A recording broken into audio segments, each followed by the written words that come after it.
नमस्कार दोस्तों, मैं अनिल आईएएस पॉइंट के यूट्यूब चैनल पे आपका बहुत बहुत हार्दिक स्वागत करता हूं। आशा करता हूं कि आप लोग बहुत अच्छे होंगे और अपनी पढ़ाई में मन लगा के पढ़ाई कर रहे होंगे, अपनी पढ़ाई में खूब फोकस कर रहे होंगे। तो जो है आप लोग अभी तक क्या हम लोग पढ़ रहे थे, हिमालय पर्वत के बारे में पढ़ा, फिर उत्तरी मैदान के बारे में हम लोगों ने पढ़ा। आज हम लोग क्या पढ़ेंगे? प्रायद्वीपीय पठार के बारे में। किसके बारे में पढ़ेंगे? प्रायद्वीपीय पठार के बारे में आज हम लोग जो है पढ़ाई करने वाले हैं। ठीक है, तो अभी तक जो इन लोगों ने जो है पुराने वीडियो नहीं देखा है तो डिस्क्रिप्शन बॉक्स में लिंक है, लिंक पे क्लिक करके देख लीजिए, तभी ये वीडियो आपको समझ में आएगी, है ना। तो चलिए आप आज की क्लास को जो है हम लोग देखते हैं। तो हम लोगों की जो है अभी तक एनसीईआरटी चल रही है, तो आज क्लास 9 के चैप्टर 2 की एनसीईआरटी हम लोग पढ़ रहे थे अभी तक। तो प्रायद्वीपीय पठार के बारे में अब चलिए हम लोग पढ़ते हैं बिना देरी करते हुए। तो हमारी जो है सबसे पहले आप लोग नोट्स में हेडिंग डाल लीजिए प्रायद्वीपीय पठार, है ना। अब प्रायद्वीपीय पठार एक मेज की आकृति वाला स्थल है, मतलब जो पुराने क्रिस्टलीय आग्नेय तथा रूपांतरित शैलों से बना है। अब ये पॉइंट तो आपको नोट करने वाला है कि जो प्रायद्वीपीय पठार है वो किससे बना है? पुराने क्रिस्टलीय आग्नेय तथा रूपांतरित शैलों से बना है। तो ये नोट्स में आप नोट कर लीजिए, प्रायद्वीपीय पठार जो है क्रिस्टलीय, पुराने क्रिस्टलीय आग्नेय तथा रूपांतरित जो है शैलों से बना है। यह गोंडवाना भूमि के बारे में, हिमालय पर्वत के बारे में, हिमालय पर्वत में बताया था, तो आप लोग देखेंगे तभी समझ में आएगा। ठीक है, तो गोंडवाना भूमि के टूटने एवं अपवाह के कारण बना था, मतलब कि गोंडवाना भूमि के टूटने और अपवाह के कारण बना हुआ था, तथा यही कारण है कि यह प्राचीनतम भूभाग का एक हिस्सा है। क्या? प्रायद्वीपीय पठार जो है प्राचीनतम भूभाग का एक हिस्सा है। तो ऐसे मतलब कि यहाँ पे आपको जैसे हो सकता है कि यह प्राचीनतम भूभाग का एक हिस्सा है। इस पठारी भाग को चौड़ी और छिछली घाटियां, मतलब कि यहाँ पे जो घाटियां वगैरह भी आपको देखते हैं कि प्रायद्वीपीय पठार यही है। इसी को प्रायद्वीपीय पठार देखकर आप चित्र में आसानी से देख सकते हो पूरा कि प्रायद्वीपीय पठार। थोड़ा सा मैं जूम कर देता हूँ आप लोग ताकि पूरा देख लो। तो इस तरह से कुछ होता है प्रायद्वीपीय पठार, है ना। ये है, देखिए यहाँ पे जो है घाटियां बनी है, पानी गिर रहा है झरने की तरह। तो इस तरह से जो है कुछ घाटियां होती हैं, है ना। अब चलिए आगे देखते हैं क्या दिया हुआ है। कुछ घाटियां एवं गोलाकार पहाड़ियां, यहाँ पे गोलाकार पहाड़ियां हैं। इस पठार में मुख्यतः दो भाग हैं, मध्य उच्च भूमि तथा दक्कन का पठार। दो मतलब दो मुख्य भाग हैं इसके। पहले तो मध्य उच्च भूमि तथा दूसरे दक्कन का पठार। नर्मदा नदी उत्तर में प्रायद्वीपीय पठार का वह भाग है जो कि मालवा के पठार से अधिक भागों में फैला है। मतलब कि नर्मदा नदी जो है उत्तर में प्रायद्वीपीय पठार का वह भाग है जो मालवा के उत्तर भागों पर फैला है। उसे मध्य उच्च भूमि के नाम से जाना जाता है। किसे? प्रायद्वीपीय पठार को मध्य उच्च भूमि के नाम से जाना जाता है। विंध्य श्रृंखला दक्षिण के मध्य उच्च भूमि तथा उत्तर पश्चिम के अरावली से घिरी है। कौन घिरी है? विंध्य श्रृंखला जो है दक्षिण में उच्च मध्य भूमि तथा उत्तर पश्चिम में अरावली से घिरी हुई है। पश्चिम में यह धीरे धीरे राजस्थान के बलुई तथा पथरीले मरुस्थल में मिल जाती है। कैसे मिल जाती है?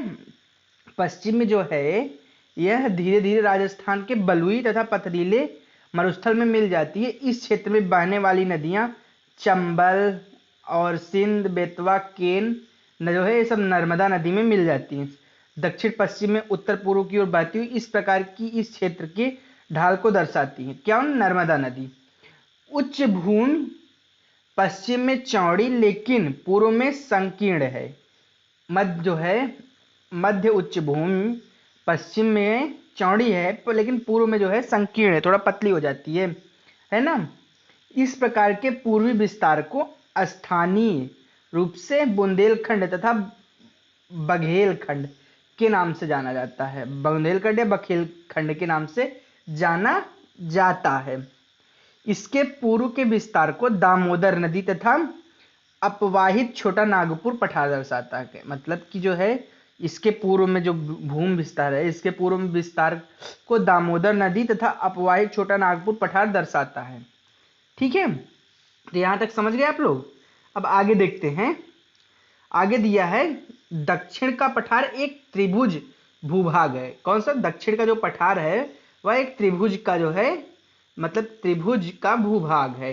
इस तरह से त्रिभुज कुछ होता है ना, तो त्रिभुज का एक भूभाग है। अब यहाँ पे जो नर्मदा नदी के दक्षिण में स्थित है, दक्षिण का पठार कहाँ स्थित है, तो दक्षिण का पठार नर्मदा नदी के दक्षिण में स्थित है। ऐसे प्रश्न पूछ सकते हैं दक्षिण का पठार जो है कहाँ स्थित है, तो आप जो है नर्मदा नदी के दक्षिण में स्थित है, ये सही कर सकते हो आप इस प्रकार। अब यहाँ पे देखिए दिया हुआ है उत्तर में इसके चौड़े आधार, उत्तर में इसके चौड़े आधार पर सतपुड़ा की श्रृंखला है। उत्तर में जो है इसके सतपुड़ा की श्रृंखला है, जबकि महादेव कैमूर की पहाड़ी तथा मैकाल श्रृंखला इसके पूर्व। मैकाल श्रृंखला के बारे में हमने उस दिन जो है बताया था, जिस दिन माउंट एवरेस्ट हिमालय के बारे में हम लोग पढ़ रहे थे, उस दिन हमने बताया था आपको मैकाल श्रृंखला के बारे में, ठीक है। तो जो है अब अगर इसके बारे में कुछ आप लोग बताना चाहो तो कमेंट में बता सकते हो। इसके पूर्वी विस्तार हैं। भारत के भौतिक मानचित्र इन पहाड़ियों एवं श्रृंखलाओं की स्थिति को ज्ञात करें। जो है भारत की भौतिक मानचित्र जो पहाड़ियां हैं इनकी श्रृंखलाओं को ज्ञात करें, मतलब आप बताओ, जो है आप लोगों को बताना है इसका। दक्षिण का पठार पश्चिम में ऊंचा तथा पूर्व की ओर कम ढाल वाला है। कौन सा? दक्षिण का पठार जो है वो ना, दक्षिण का पठार जो है पश्चिम में ऊंचा तथा पूर्व की ओर कम ढाल वाला है। इस पठार का एक भाग उत्तर पूर्व में भी देखा जा सकता है। दक्षिण के पठार का एक भाग जो है उत्तर पूर्व में भी देखा जा सकता है, जिन्हें स्थानीय रूप में मेघालय, ये देखिए इसको स्थानीय रूप में मेघालय या करबी एंगलोर पठार तथा उत्तर कचार पहाड़ी के नाम से जाना जाता है, ठीक है। यह मेघालय का नाम है। मेघालय के बारे में आप लोग जो है कमेंट में बताइए, मेघालय क्या है, मेघालय के बारे में आप लोग कमेंट में जरूर बताइएगा, ठीक है। यह एक भ्रंश और छोटा नागपुर पठार से अलग हो जाता है। कौन? दक्षिण का पठार। पश्चिम से पूर्व की ओर तीन महत्वपूर्ण श्रृंखलाएं गारो, खासी और जयंतियां हैं। किसमें? पश्चिम से पूर्व की ओर इसमें तीन महत्वपूर्ण श्रृंखलाएं। कौन कौन सी? इस श्रृंखला का नाम भी आप लोग अपने नोट्स में नोट कर लीजिएगा। गारो, खासी, खासी, खांसी नहीं खासी, यहाँ पे वो नहीं है, चंद्रबिंदी इसको बोलते हैं, तो जो है, और जयंतियां हैं, है ना। अब दक्षिण के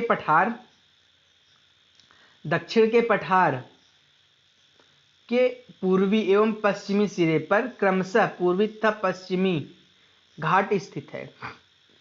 दक्षिण के पठार के पूर्वी एवं पश्चिमी सिरे पर क्रमशः पूर्वी तथा पश्चिमी घाट पर स्थित है। पश्चिमी घाट पश्चिमी तट के समानांतर स्थित है। पश्चिमी घाट जो है वह पश्चिमी तट के समानांतर स्थित है। वे सतत तथा उन्हें केवल दर्रों के द्वारा ही पाया जा सकता है। वे जो है सतत और उन्हें केवल दर्रों के द्वारा ही पाया जा सकता है। भारत के भौतिक मानचित्र में थाल घाट, भोर घाट तथा पाल घाट की स्थिति को ज्ञात कीजिए। ये आप लोग जो है एटलस कितने के लोगों ने अभी तक एटलस खरीदा है? अभी मैंने उस दिन कहा था आप लोगों को एटलस खरीदने के लिए ना, कितने लोगों ने एटलस खरीदा है बताइएगा, ठीक है। अब यहाँ पे आगे हम लोग देख लेते हैं। पश्चिमी घाट पूर्वी घाट की अपेक्षा ऊंचे हैं। पश्चिमी घाट जो है पूर्वी घाट की अपेक्षा ऊंचे हैं। पूर्वी घाट में 600 मीटर की औसत ऊंचाई की तुलना में पश्चिमी घाट की ऊंचाई 900 से 1600 मीटर है। किसकी? जो है 600, मतलब कि पूर्वी घाट जो है पूर्वी घाट की अपेक्षा ऊंचे हैं, और पूर्वी घाट के 600 मीटर की औसत ऊंचाई की तुलना में पश्चिमी घाट की ऊंचाई 900 से 1600 मीटर है। पूर्वी घाट का विस्तार महानदी घाटी से दक्षिण में नीलगिरी तक, और जो है दक्षिण में नीलगिरी तक और नीलगिरी तक है। पूर्वी घाट का विस्तार यहाँ पे दिया है ना, पूर्वी घाट का विस्तार। पूर्वी घाट का विस्तार सतत नहीं है, मतलब कि पूर्वी घाट का विस्तार जो है सतत नहीं है, ये अनियमित तथा बंगाल की खाड़ी से गिरने वाली नदियों ने इनको काट दिया है। जो पूर्वी घाट है, बंगाल की खाड़ी से गिरने वाली नदियां जो हैं इनको काट दिया है, ठीक है। और पश्चिमी घाट में पर्वतीय वर्षा होती है। पश्चिमी घाट में जो है पर्वतीय वर्षा होती है। और यह वर्षा घाट के, ये आप पर्वतीय वर्षा के बारे में आपको 7 या 8 की क्लास में बताया गया होगा। पर्वतीय वर्षा के जब बसंत सर आपकी जियोग्राफी पढ़ा रहे थे तो उस टाइम आपको बताए होंगे पर्वतीय वर्षा के बारे में। तो पर्वतीय वर्षा होती है, यह जो है वर्षा घाट के पश्चिम ढाल पर, घाट के पश्चिम ढाल पर आर्द्र हवा से के टकरा करना, जो ये वर्षा है पर्वतीय वर्षा, यह जो है पश्चिमी ढाल के पर आर्द्र हवा से टकराकर ऊपर उठने के कारण होती है। ठीक है। और पश्चिमी घाट के विभिन्न स्थानीय नामों से जान, पश्चिमी घाट को विभिन्न स्थानीय नामों से भी जाना जाता है, तो याद रखिएगा ये चीज। अब आगे दिया है, पश्चिमी घाट की ऊंचाई उत्तर से दक्षिण की ओर बढ़ती जाती है। मतलब कि जैसे कि उत्तर, ये मान लो उत्तर है, ये दक्षिण है, तो उत्तर से जो है दक्षिण की ओर बढ़ती जाती है। ये देखो ऐसे ऐसे बढ़ती जाती है। ठीक है, इस तरह से जो है बढ़ती जाती है। इस भाग के शिखर ऊंचे जैसे कि अनाईमुड़ी जिसकी 2695 मीटर तथा डोंडा बेटा 2633 मीटर, पूर्वी घाट का सबसे ऊंचा शिखर महेंद्रगिरी 1500 मीटर है। पूर्वी घाट के दक्षिण पश्चिम में सेवराय तथा जावेड़ी की पहाड़ियां स्थित हैं। ठीक है, यहाँ पे देखिए और दिया है उद्गमंडलम, उद्गमंडलम जिसे ऊटी के नाम से जाना जाता है। जो ये दक्षिण में जो है सेराय तथा जावेड़ी की पहाड़ियां स्थित हैं, और उद्गमंडलम जिसे ऊटी के नाम से जाना जाता है, तथा कोडईकनाल प्रसिद्ध जैसी प्रसिद्ध पहाड़ी नगरों में स्थित है। ये आप जो है मानचित्र में आप देख सकते हो इसको, अगर एटलस लिए होगे तो आप आसानी से उसमें देख सकते हो इसको। अब यहाँ पे दिया हुआ है प्रायद्वीपी पठार की एक विशेषता यहाँ पाई जाने वाली काली मृदा है। प्रायद्वीपी पठार की एक सबसे महत्वपूर्ण विशेषता है। यहाँ पे विशेषता अक्सर पूछा जाता है प्रायद्वीपी पठार की विशेषताओं बताओ, तो यहाँ पे जो है विशेषता में ये लिख सकते, प्रायद्वीपी पठार की एक विशेषता यहाँ पाई जाने वाली काली मृदा है, जिसे दक्कन टैप के नाम से भी जाना जाता है। ठीक है, इसकी उत्पत्ति ज्वालामुखी से हुई है। किसकी? प्रायद्वीपी पठार की। इसकी उत्पत्ति जो है ज्वालामुखी से हुई। इसके शैल आग्नेय हैं। जो प्रायद्वीपी पठार है इसके शैल जो है आग्नेय है। वास्तव में इन शैलों का जो है समय के साथ अपरदन हुआ है। ये जो आग्नेय शैल हैं इनका जो है समय के साथ अपरदन हुआ है। इसमें काली मृदा का निर्माण हुआ है, जिनसे काली मृदा का निर्माण, काली मृदा जो यहाँ पे बताया गया ना, जो काली मृदा, तो काली मृदा का इससे निर्माण हुआ है। समय के साथ जब इनका अपरदन हुआ तो काली मृदा का जो है निर्माण हुआ। ठीक है, अरावली की पहाड़ियाँ, अरावली की जो पहाड़ियाँ हैं प्रायद्वीपी पठार के पश्चिम तथा उत्तर पश्चिम के किनारे स्थित हैं। अरावली की पहाड़ियाँ जो हैं, अरावली की पहाड़ियाँ जो है प्रायद्वीपी पठार के पश्चिम तथा उत्तर पश्चिम के किनारे में स्थित हैं। यह बहुत अधिक अपर्दित और खंडित पहाड़ियाँ हैं। कौन सी? अरावली की जो पहाड़ियाँ हैं बहुत अपर्दित और खंडित पहाड़ियाँ हैं, है ना। तो ये चीज़ आप याद रखिएगा। अब देखिए यहाँ पे दिया हुआ है, ये बहुत अधिक अपर्दित तथा खंडित पहाड़ियाँ हैं। गुजरात से लेकर दिल्ली तक दक्षिण पश्चिम और उत्तर पूर्व दिशा में फैला है। ठीक है, गुजरात से लेकर जो है दिल्ली तक यह दक्षिण पश्चिम तथा गुजरात से लेकर दिल्ली तक दक्षिण पश्चिम एवं उत्तर पूर्व में जो है यह फैला हुआ है। ठीक है, तो अभी हम लोगों ने क्या पढ़ा? प्रायद्वीपी पठार के बारे में। अब क्या पढ़ेंगे? भारतीय मरुस्थल के बारे में। चलिए देखते हैं भारतीय मरुस्थल के बारे में भी हम लोग। अरावली की पहाड़ियाँ जो है, अरावली पहाड़ी के पश्चिम किनारे पर थार का मरुस्थल स्थित है। अरावली की जो पहाड़ियाँ इसके पश्चिम किनारे पर क्या स्थित है? थार का मरुस्थल। यह बालू के टिब्बों से ढका हुआ, मतलब कि बालू बालू बालू बालू बालू बालू पूरा एकदम रेत। मरुस्थल तो आप इमेजिन कर सकते हो किस तरह से मरुस्थल होते हैं, तो वही इमेजिन कर लीजिए। अब यहाँ पे जो है यह बालू के टिब्बे से ढका हुआ है। यह तरंगित मैदान है। टिब्बों से मतलब एकदम वही दूर दूर तक कुछ नहीं, बस बालू ही बालू, बालू ही बालू, रेत ही रेत, मतलब ऐसे दिखेगी। इस क्षेत्र में प्रतिवर्ष 150 मिली, मतलब कि वर्षा कोई नाम 150 मिलीमीटर वर्षा होती है, यही समझ लीजिए। इसमें कम से कम 150 से मतलब इससे भी कम वर्षा होती है। इस शुष्क जलवायु वाले क्षेत्र में वनस्पति बहुत कम, मतलब अब समझ सकते, जब पानी नहीं है तो वनस्पति कहाँ से आएंगे। वर्षा ऋतु में कुछ सरिताएं दिखती हैं, जैसे कि उसके बाद से बालू में विलीन हो जाती हैं। मतलब कि बरसात होती है, कुछ नदियां वगैरह, मतलब थोड़ा सा पानी आ जाता है और जैसे बरसात बंद हुई सब गायब, मतलब बालू में ही सूख जाती हैं। पर्याप्त जल न मिलने से ये समुद्र तक नहीं पहुंच पाती हैं। केवल लूनी ही इस क्षेत्र की सबसे बड़ी नदी है। आप जो लूनी नदी है इस क्षेत्र की सबसे बड़ी, मतलब थार मरुस्थल जो है, थार मरुस्थल की सबसे बड़ी नदी लूनी है। बरकान, बरकान जो अर्धचंद्राकार बालू का टीला का विस्तार बहुत अधिक क्षेत्रों पर होता है, लेकिन लंबवत टीले भारत पाकिस्तान सीमा के समीप प्रमुखता से पाए जाते हैं। ठीक है, अब यहाँ पे आगे ये देख लीजिए, आपको यहाँ पे भारतीय मरुस्थल दिख रहा भी रहे हैं। देखिए ये मरुस्थल इस तरह से कुछ है, होते भारतीय मरुस्थल। यहाँ पे देख रहे हैं ये सब बालू ही बालू है। यहाँ पे कुछ पुराने जो राजस्थान में तो मारवाड़ी वगैरह पहले वो नहीं रहते थे, तो यहाँ जो है मतलब कि देख सकते हैं कि महल वगैरह बने थे पुराने ज़माने के, और ये बालू के टिब्बे हैं। ठीक है, तो आप देखते हैं आगे हम लोग जो है, आगे क्या दिया हुआ है। यदि आप जैसलमेर जाएं तो बरकान के बीच समूह को देख सकते हैं। ये जैसलमेर की ही सीन शायद है। ठीक है, तो ये जो है जैसलमेर का ही है। अब देखते हैं तटीय मैदान के बारे में। हम लोग तटीय मैदान के बारे में हम लोग थोड़ा सा देख लेते हैं आज। प्रायद्वीपीय पठार के किनारे संकीर्ण तटीय पट्टियों का विस्तार है।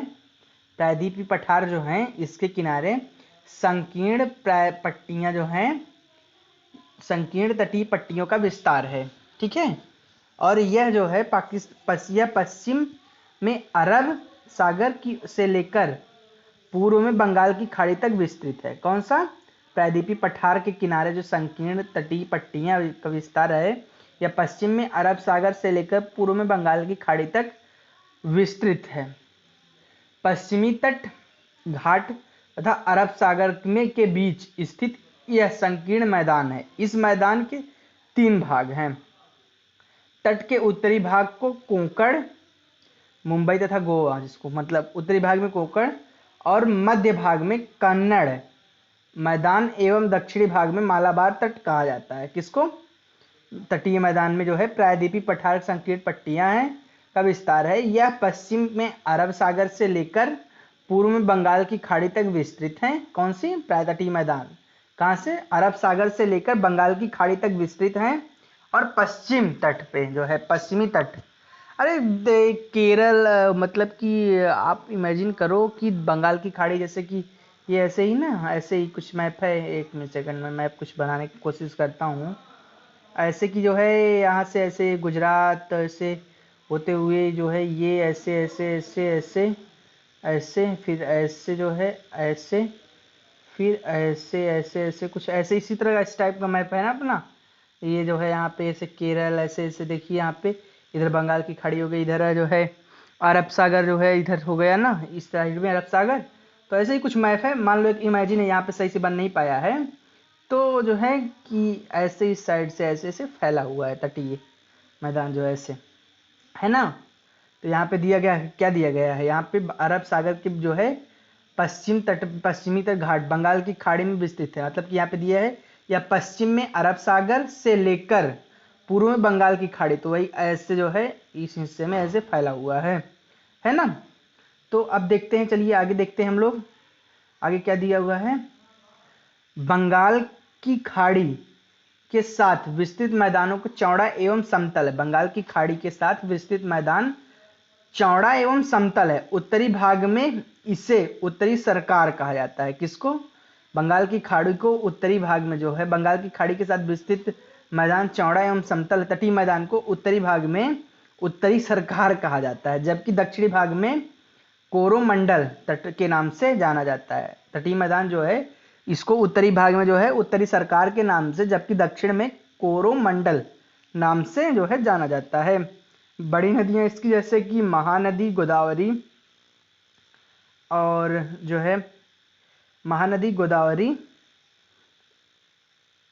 कृष्णा तथा कावेरी, यहाँ पे दिया ना महानदी, गोदावरी, कृष्णा तथा कावेरी इस तट पर विशाल डेल्टा का निर्माण करती हैं। चिल्का झील पूर्वी तट पर स्थित एक महत्वपूर्ण भूलक्षण है। चिल्का झील जो है, अभी किसी झील का पानी लाल हो गया है, उस झील का नाम आप लोग कमेंट में बताइएगा तो जो है किस झील का पानी अभी लाल हो गया है। कृष्णा तथा कावेरी इस झील जो है विशाल डेल्टा का निर्माण करती हैं तथा चिल्का झील पूर्वी तट पर स्थित एक महत्वपूर्ण भूलक्षण भी है। ठीक है, तो यहाँ पे एक जो है अमेजिंग फैक्ट दिया हुआ है। चिल्का झील भारत के खारे पानी की सबसे बड़ी झील है। यह उड़ीसा के महानदी डेल्टा के दक्षिण में स्थित है। ये चीज आप लोग को नोट्स में अपने नोट कर लेना। अभी चिल्का झील जो है भारत के खारे पानी की सबसे बड़ी झील है। ये बहुत प्रश्न में पूछा जाता है भारत की सबसे खारे पानी की झील कौन सी है, तो चिल्का झील है, याद रखिएगा। भारत के सबसे खारे पानी की झील जो है चिल्का झील है। यह उड़ीसा में महानदी डेल्टा के दक्षिण में स्थित है। तो बस आज के लिए इतना ही। कल हम लोग जो है पढ़ेंगे द्वीप समूह के बारे में। ठीक है दोस्तों, तो कल हम लोग जो है द्वीप समूह के बारे में पढ़ेंगे। ओके, तो bye bye and take care. और वीडियो अच्छी लगी हो तो अपने दोस्तों तक जरूर शेयर करिएगा।